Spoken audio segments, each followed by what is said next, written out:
Antes de continuar, por favor, suscríbete al canal, activa la campanita de notificaciones y déjanos en los comentarios desde qué lugar nos estás escuchando.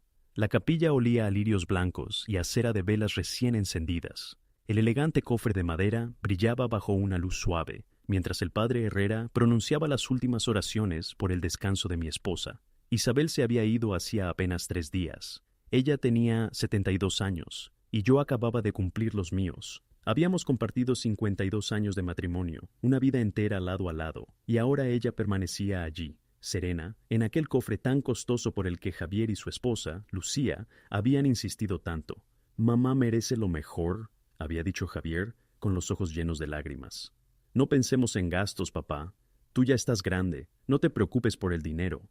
Yo estaba sentado en la primera fila de la funeraria Santa Clara, en Polanco, con mis manos cansadas entrelazadas sobre el regazo. Miraba el rostro tranquilo de Isabel a través del cristal, intentando entender cómo podía caber tanto silencio donde antes había tanta vida. A mi derecha estaba Javier, vestido con un traje negro italiano que jamás le había visto. A su lado, Lucía llevaba un vestido oscuro de diseñador y unos tacones rojos de lujo que brillaban cada vez que cruzaba las piernas. Rojo en una despedida así. Isabel habría fruncido el ceño. El padre Herrera terminó sus palabras. Poco a poco, los asistentes comenzaron a acercarse. Tías, primos, vecinos de toda la vida, personas que nos conocían desde hacía décadas. Todos se despedían con verdadera tristeza. Me puse de pie despacio, sintiendo cómo mis rodillas reclamaban cada movimiento. Recibí abrazos, palabras de consuelo, palmadas en la espalda. Yo respondía casi por costumbre, como si mi mente estuviera suspendida entre el dolor y una extraña sensación de vacío. Entonces lo escuché. Lucía se inclinó hacia Javier. Yo estaba a menos de 1 metro, de espaldas, mientras aceptaba el abrazo de la tía Rosario. «Hoy se siente como un día de celebración», susurró Lucía, con una emoción que apenas lograba esconder. «Por fin vamos a tener lo que merecemos». Me quedé inmóvil. Javier respondió en voz baja, pero lo suficientemente cerca como para que cada palabra llegara hasta mí. «Tranquila, mañana el abogado leerá el testamento. Papá dijo que mamá tenía casi 15 millones en inversiones, además de la casa de Polanco y las propiedades en Cuernavaca. Vamos a cambiar de vida, amor. Ya no tendré que soportar ese trabajo horrible». Lucía soltó una risita contenida. «Y tu papá ya está muy mayor. Seamos sinceros. ¿Cuánto tiempo más le queda? ¿3 años? ¿5 como mucho?» Lo que ellos no sabían era que cada palabra me atravesaba por dentro y, al mismo tiempo, me despertaba de una forma extraña. Me separé lentamente de la tía Rosario, murmuré que necesitaba tomar aire y salí al patio. Me senté en una banca de piedra. Mis manos temblaban, pero no por la edad. Temblaban por esa rabia silenciosa que empezaba a ocupar el lugar del dolor. Un día de celebración. Mi esposa acababa de partir, y mi propio hijo ya estaba contando lo que esperaba recibir. El teléfono vibró en mi bolsillo. Era un mensaje de Javier. «Papá, ¿estás bien? ¿Necesitas algo?» Aquella falsa preocupación me revolvió el estómago. «Estoy bien, hijo. Solo necesitaba un momento». La respuesta llegó casi enseguida. «Te entiendo. Mañana a las 10 de la mañana, en la oficina del licenciado Ortega, será la lectura del testamento. ¿Podrás llegar?» Claro que preguntaba eso.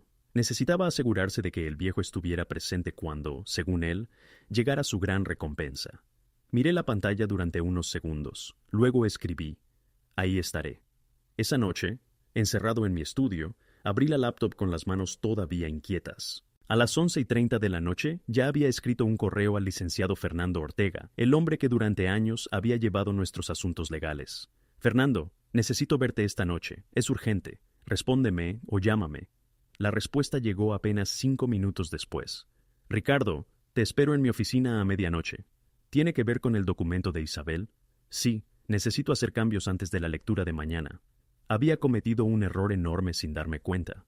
Javier y Lucía habían subestimado lo decidido que podía ser un hombre de 74 años, cuando el dolor se mezclaba con la decepción. La oficina del licenciado Ortega, en la Torre Reforma, estaba casi vacía a esa hora. Tomé el elevador hasta su piso, y al abrirse las puertas, Fernando ya me esperaba con café recién hecho y el rostro lleno de preocupación. «Ricardo, lamento mucho lo de Isabel. Dime, ¿qué pasó?» Le conté todo. Las palabras de Lucía durante la despedida. El susurro de Javier hablando de lo que esperaba recibir. esa emoción mal disimulada, como si aquel día no fuera una despedida familiar, sino el inicio de una vida llena de lujos para ellos. Fernando escuchó en silencio. No me interrumpió ni una sola vez. Solo vi cómo su expresión se volvía cada vez más seria. Entiendo tu dolor, dijo al fin, pero el documento de Isabel fue muy claro. Todo lo suyo quedará para Javier. Esos fueron sus deseos expresos. Lo sé, respondí, y respeto la voluntad de Isabel, pero mis propios bienes son otra historia. Fernando se inclinó hacia adelante. ¿Qué estás pensando hacer? Respiré hondo. Isabel tenía 15 millones. Yo tengo 22 millones en cuentas separadas, propiedades a mi nombre y acciones que heredé de mi padre. Javier no sabe nada de eso. ¿Y qué quieres hacer con todo? Lo miré fijamente. Sacarlo de su alcance. Fernando tardó unos segundos en procesar mis palabras. Legalmente tienes todo el derecho, Ricardo, pero quiero preguntártelo con claridad. ¿Estás seguro? Es tu único hijo. Sentí que algo se me rompía por dentro. Es mi único hijo, sí, pero también es el hombre que escuchó a su esposa hablar de la partida de su madre como si fuera un día de celebración, y no la corrigió. Mi voz se quebró. Fernando, tengo 74 años. Mi salud ya no es la de antes. Podría irme muy pronto o vivir otros 10 años, nadie lo sabe. Pero no voy a dejarle mi esfuerzo de toda una vida a alguien que me ve como un obstáculo esperando desaparecer. Entonces saqué un documento de mi maletín y lo puse sobre el escritorio. Fundación Isabel Sánchez de Ortega para becas universitarias. Todo mi patrimonio personal irá ahí, dije. Más de 22 millones destinados a apoyar a jóvenes que quieran estudiar y no tengan los medios para hacerlo. Fernando tomó el documento y lo revisó con atención. Esto es sólido, Ricardo. Ya está registrada. La registramos hace 6 meses, respondí. Isabel insistió en hacerlo. En ese momento todavía no sabíamos lo delicada que estaba su salud. Ella quería dejar un legado educativo. Fernando levantó la mirada. Puedo tener tu nuevo documento listo en 2 horas. ¿Lo firmas? Lo dejamos validado esta misma noche. Y mañana, durante la lectura, Javier sabrá que recibirá lo que Isabel decidió dejarle, pero que tu patrimonio irá a cumplir el sueño que ella quería construir. Asentí en silencio. A las 2 de la madrugada, Fernando imprimió la nueva versión. Ricardo, me dijo antes de entregarme la pluma, necesito preguntártelo una última vez. ¿Estás completamente seguro? Después de esto, no habrá marcha atrás. Pensé en Lucía susurrando que era un día de celebración. Pensé en Javier hablando de millones mientras su madre acababa de partir. Pensé en Isabel, en sus manos suaves, en su amor por ayudar a los demás. Tomé la pluma. Nunca he estado más seguro. No dormí esa noche. Me senté en la sala mirando cómo la oscuridad iba perdiendo fuerza poco a poco, hasta que la primera luz de la mañana entró por las ventanas. A las 7, Javier llamó. Buenos días, papá. Lucía y yo pasamos por ti para ir juntos. Prefiero llegar por mi cuenta, hijo. Hubo una pausa breve. Pude sentir su decepción al otro lado de la línea. Como quieras, nos vemos allá. Llegué a las 9:50 de la mañana. Javier y Lucía ya estaban en la sala de espera. Ella llevaba un vestido color beige que seguramente costaba más de lo que muchas personas ganaban en un mes. Papá, dijo Javier, acercándose para abrazarme. Sentí la tensión en el ambiente, esa expectativa que Javier y Lucía intentaban ocultar, pero que se les escapaba en cada mirada. Lucía se acercó y me dio un beso en la mejilla. Sus labios estaban fríos. Don Ricardo, todos estamos aquí para apoyarlo. ¡Qué actuación tan impecable! A las 10 en punto, la secretaria nos hizo pasar a la sala de conferencias. Fernando ya estaba sentado frente a la mesa, con una carpeta gruesa delante de él. Buenos días, dijo con voz seria. Procederemos con la lectura del documento de voluntad de la señora Isabel Sánchez de Ortega, quien partió el 18 de noviembre del año 2000. Nos sentamos. Fernando abrió la carpeta y comenzó a leer. El documento es directo. Javier Ortega Sánchez hereda la totalidad de los bienes de su madre, la casa de Polanco, valuada en 8 millones de pesos, las propiedades en Cuernavaca, valuadas en 4 millones, y las inversiones por 3 millones más.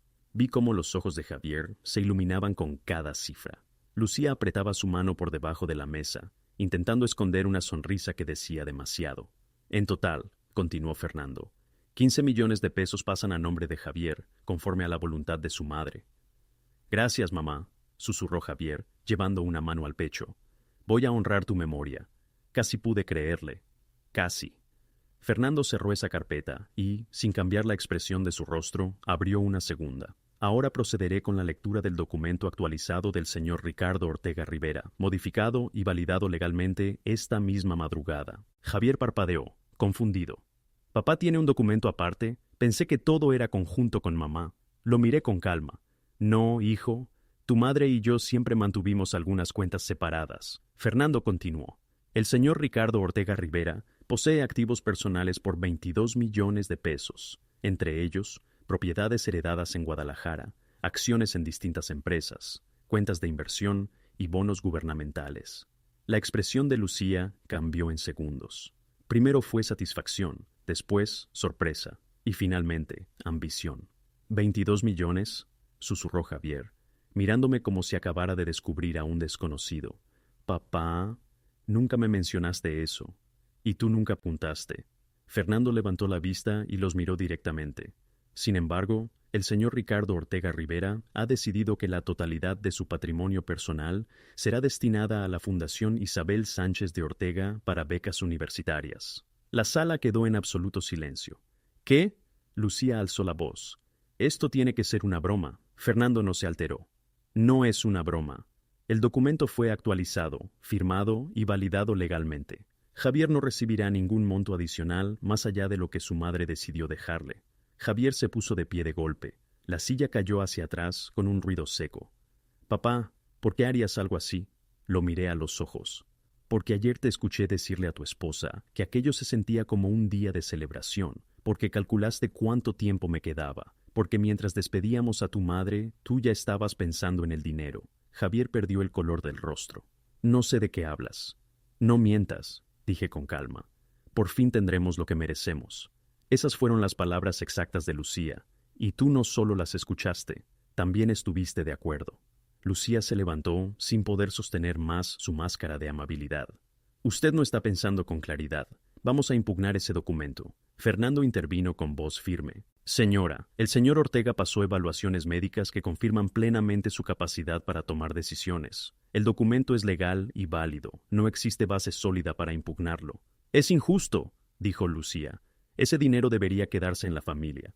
La familia, respondí, se cuida, se respeta y acompaña. No espera con impaciencia el día en que alguien deje de estar. Javier me miró con una mezcla de sorpresa, enojo y desesperación. Papá, si malinterpretaste algo, no malinterpreté nada. Escuché exactamente lo que pensabas, y ahora tú sabes lo que pienso yo. En ese momento, ninguno de ellos imaginaba las consecuencias que vendrían después. Salí de la oficina con pasos firmes. Detrás de mí, escuché la voz de Lucía reclamándole a Javier, pero no me detuve. Durante los días siguientes, Javier intentó comunicarse de todas las formas posibles. Llamadas, mensajes, correos, explicaciones, disculpas a medias y promesas desesperadas.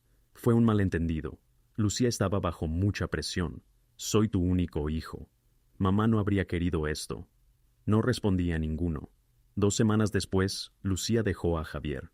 Al parecer, un hombre que solo había heredado 15 millones ya no era suficiente para sus planes.